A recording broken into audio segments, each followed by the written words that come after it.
초아 안녕하세요. 코인 뉴스 읽어주는 비트초아입니다. 구독, 좋아요, 알림 설정 초아 11월 17일 방송 시작합니다.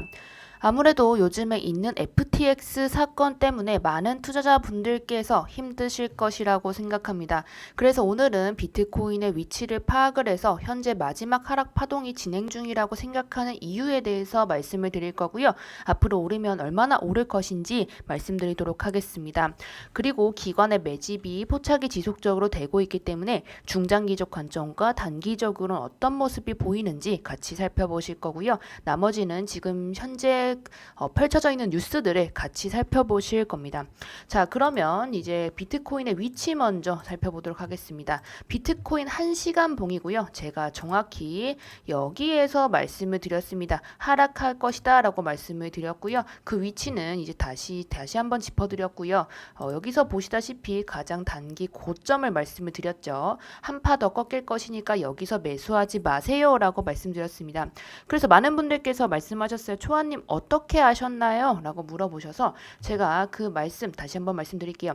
이 분홍색 선을 이제 제대로 보실 건데요. 주봉으로 보시면 이제 66K에서 하락했던 라인을 일자로 그은 겁니다. 전체적으로 보셨을 때 전체적인 하락 파동이 강하게 내려오고 있고요. 이제 그 전에 보셨다시피 조금 사이즈가 작지만 2017년에 고점을 한번 찍고 하락했던 사이클에서 전체적인 것을 토해주고 다시 한번 강하게 말아 올려주는 사이클 보이실 겁니다. 그래서 지금 현재는 강하게 모습을 보인다면 결국은 이렇게 한 파동이다라고 보여지고요. 이 파동의 끝부분에 지금 위치해 있는 것이다 라고 말씀을 드리고 싶습니다. 현재 위치는 이렇게 삼각형으로 다시 한번 보실 거고요.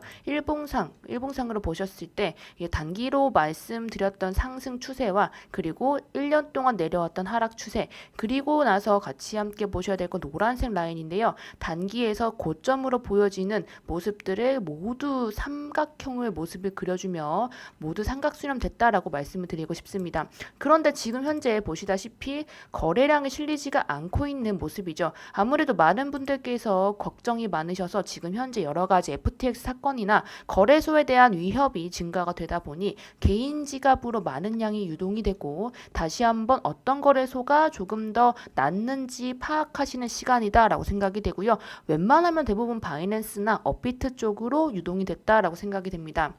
그래서 현재 라인이 중요한 라인에서 맞고 당연히 올라갈 정도의 거래량은 보이지 않죠. 그래서 거래량이 적었기 때문에 전체적인 하락이 보여졌다라는 것이고요. 제 생각은 아무래도 이 여기를 뚫어주지 못했기 때문에 추가적인 하락이 나올 가능성이 큰 자리고 16K대를 다시 한번 깨주면서 전에 있었던 저점인 15.5K 부근까지도 가줄 수 있다라고 생각이 됩니다.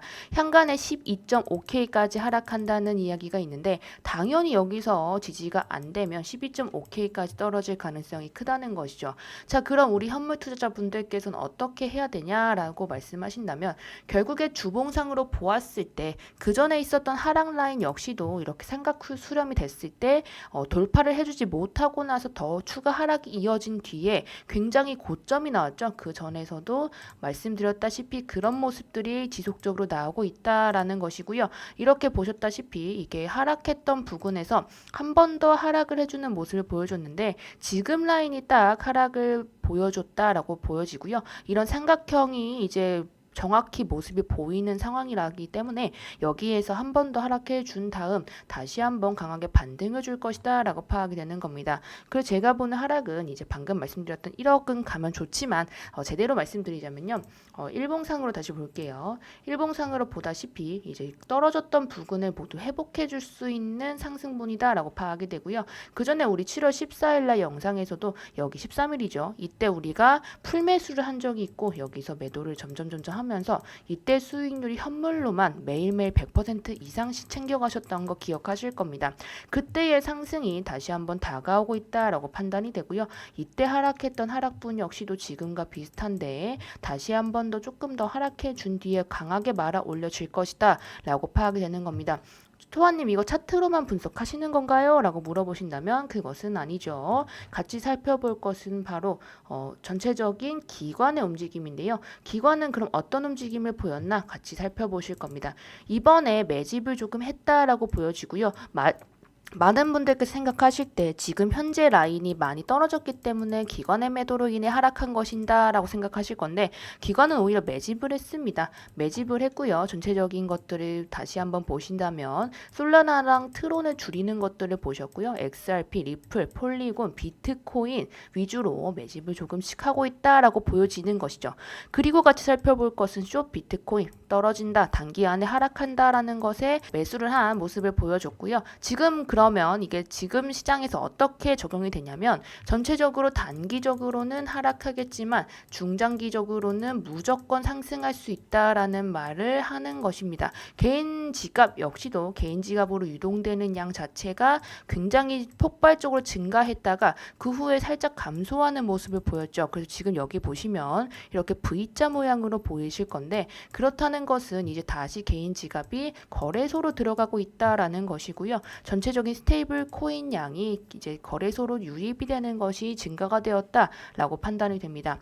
그리고 같이 살펴보실 것이 있습니다. 아무래도 지금 거시경제적으로 이슈가 많다 보니 많은 분들께서 지금 또 하락하는 것들을 궁금해 하실 겁니다. 그래서 같이 살펴보실 것은요. 첫 번째로는 미국의 소매 판매인데요. 그 전에 있었던 여러 가지 지표들 PPI나 CPI가 예상치를 훌쩍 하회하면서 많은 분들께서 지금 이제 충분한 저점이다, 피크아웃이다 라고 판단해서 나스닥이 굉장히 반등을 잘해줬었는데 그런데 사람들이 이렇게 힘든 상황에서 수입이 줄어든 상황에서도 끊임없이 무엇인가를 산다는 지표가 발표가 된 겁니다. 그래서 예측치보다 상회하는 모습을 보여서 결국에는 사람들도 소비를 많이 하고 있구나 라는 것을 이제 직관적으로 보여준 그런 지표이기 때문에 약간 이제 실망한 매물이죠. 실망하면서 나스닥도 조금 하락을 했고 전체적인 비트코인은 이제 사실 영향성이 크게 있진 않다라고 판단이 됩니다.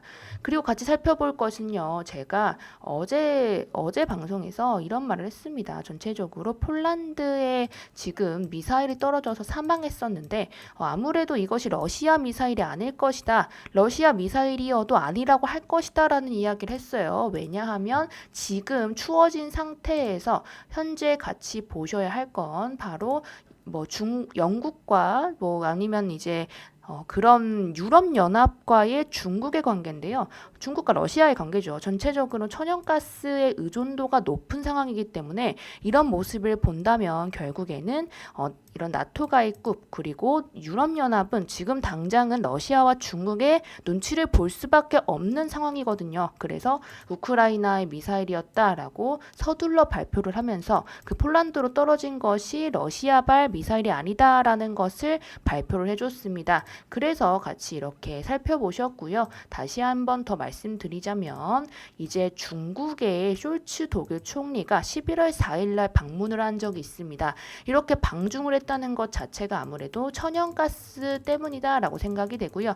그리고 CPI, 우리 영국의 CPI가 발표가 됐는데 연일식 고점이죠. 11%대를 계속 기록을 하면서 전체적인 유럽의 상황이 심각하다라는 것을 이번 기회에 많이 참고가 된 것이죠. 그런데 중국 의존도를 낮추려고 방문했다라고 오히려 이런 이야기들이 돌았는데 지금 보시면 이 어제 뉴스죠. 그제 뉴스인가요? 중국 전기차 배터리 공장에 100억 위안을 추가 투자하겠다. 바로 BMW에서 했다는 것이죠. 결론적으로 이런 것을 원하고 서로 이제 주고받는 관계가 될 텐데 받는 것이 과연 무엇일까라고 생각해 본다면 결국에는 이제 천연가스나 그런 것들을 싸게 얻기 위해 이런 모습들을 보일 것이다라고 말씀드렸죠.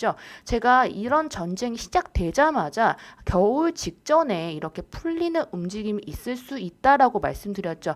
공교롭게도 지금 3연임이 끝났고 중국 쪽도 끝났고 중간 선거도 미국에서 끝났기 때문에 정치적으로 이제 외부에 적을 둘 필요가 조금 사라진 거죠. 그런 상황에서 지금 상황은 아무래도 전체적인 유럽연합이 눈치를 볼 수 있는 상황이고요. 그럼 당연히 사이를 좋게 만들기 위한 움직임이 있을 수 있다라는 거 다시 한번 체크해 보셨으면 좋겠습니다. 그리고 FTX 사건 많은 분들께서 걱정하실 텐데요.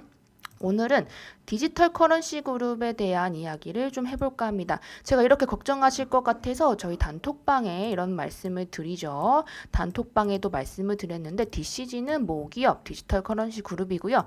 정말 많은 것들을 하고 있습니다. 사진을 같이 참고해 보실 건데요.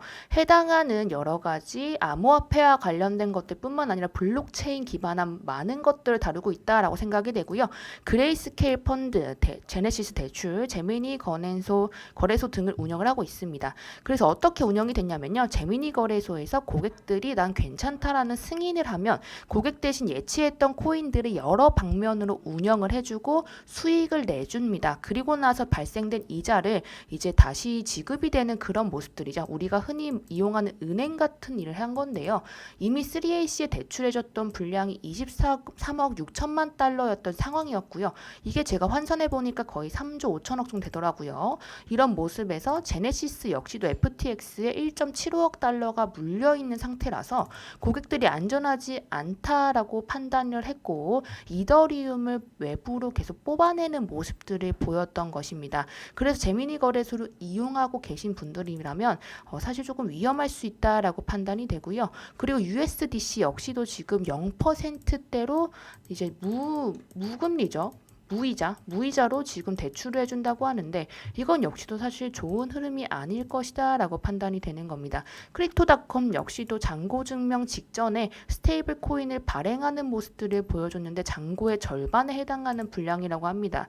창펑자오가 거래소 지갑 공개 전후에 대규모로 코인이 이동을 한다면 이상징후다라고 말했는데 아무래도 이제 좀 전체적인 모습이 좋지 못하기 때문에 이제 전체적인 걸 사기를 쳤다고 볼 수 있죠. 지금 현재 상황보다 훨씬 더 많은 스테이블 코인 양을 발행을 한다면 당연히 뻥튀기가 되겠죠. 지금 시총 같은 것들 뻥튀기가 되고 가지고 있는 코인의 개수가 뻥튀기가 되기 때문에 그런 모습들을 좀 지켜주고자 해서 그런 모습들 보였다라고 생각하고요. 당연히 관련된 코인 크로노스 우리 좀 조심하셔야 된다라고 말씀을 드리고 싶습니다. 그리고 지스타 2022가 메인 스폰서가 위메이드였는데 6월 24일 뉴스죠. 이게 굉장히 이슈가 됐었습니다. 국제 게임 전시회인데 위메이드가 지금 이제 상장 폐지가 되냐 마냐라고 이야기가 많은 시점인데 이런 상황에서도 위메이드가 메인 스폰서로서 합류를 했고요. 그리고 위메이드의 앞으로의 방향성을 조금 후에 이야기한다고 합니다. 당연히 위메이드는 이제 상장 폐지가 될 것인가 안 될 것인가 많은 이야기가 있는데 아무래도 많은 사람을 깨어내면 깨어낼수록 위메이드는 사실 부담감을 가지겠죠. 이것을 상장 폐지를 한다면 그와 관련된 소비자가 많을 것이고 투자자가 많을 것이다 라는 생각과 당연히 연결이 되기 때문에 이런 상황이라면 당연히 부담감을 느낄 수밖에 없어서 전체적으로 선고하기에 문제가 될 수 있다라고 판단이 되고요. 위믹스 코인은요. 사실 위치적으로 봤을 때 여기 들어왔던 물량들을 보시면 전체적으로 봤을 때 지금 가격보다 상장 폐지가 결정이 되든 안 되든 올라갈 수 있다라는 것이고요. 만약에 물려 계신 분들 같은 경우는 조금 더 기다렸다가 매도를 할 때 이제 조금 더 같이 지켜보신 다음에 하시는 것이 좋아 보입니다. 자, 오늘도 이렇게 시청해 주셔서 감사드리고요. 아래 카톡방 링크 있습니다. 당연히 지금 같은 시장 굉장히 힘든 시장이죠. 그래도 계속 기관들의 매집이 유지가 되고 있고 장기적으로 중장기적으로는 마지막 하락 파동이 진행되고 있는 만큼 앞으로는 상승을 위한 움직임이 있을 것이다. 그래서 현재는 현물 위주로 이제 많은 매집을 해야 되는 시점이다라고 말씀을 드렸는데요. 어느 시점에서 또 더 들어가야 되는지 또 코인도 지금 이렇게 불안한 시점에서 어떤 코인을 들어가야 하는지 많은 분들께서 모르실 거예요. 그래서 아래 보시면 지금 오픈 카카오톡 링크와 비밀번호 있으니 많은 정보 서로 주고받으면서 매수 매도 하실 때 많은 정보 도움 얻어가시길 바랍니다. 오늘도 봐주셔서 감사드리고요. 저는 비트초아였습니다. 아무래도 다음 주 월요일에 뵐 것 같아요. 저는 그럼 이만 가보도록 하겠습니다. 촛밥.